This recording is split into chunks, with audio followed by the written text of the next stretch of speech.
সত্যি প্রশংসার একমাত্র মালিক হলো আল্লাহ, কারণ তিনি আমাদেরকে মানুষ করেছেন।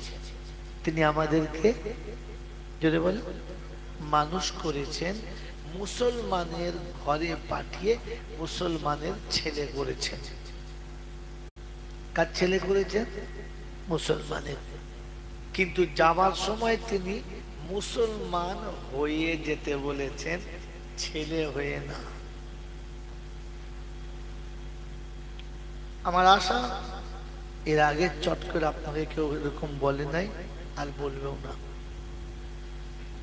মুসলমানের ছেলে পর্যন্ত আর যাওয়ার সময় মুসলমান হয়ে যেতে বলেছেন। আমি মুসলমানের ছেলে, এটা নিয়ে কবরে গেলে মার ছাড়া নেই। মুসলমান হয়ে যেতে বলেছেন, আর পুরোটা জিন্দেগি আপনাকে সময় দিয়েছেন যে মৃত্যুর আগে পর্যন্ত মুসলমান হয়ে তুমি আমার কাছে এসো। তিনি শুনিয়েছেন ওয়ালা তামুতুন্না ইল্লা ওয়া আনতুম মুসলিমুন, মরার আগে মুসলমান হয়ে আসিস, তাহলে তোর জন্য রেহাই। আর মুসলমান হয়ে না গেলে তার জন্য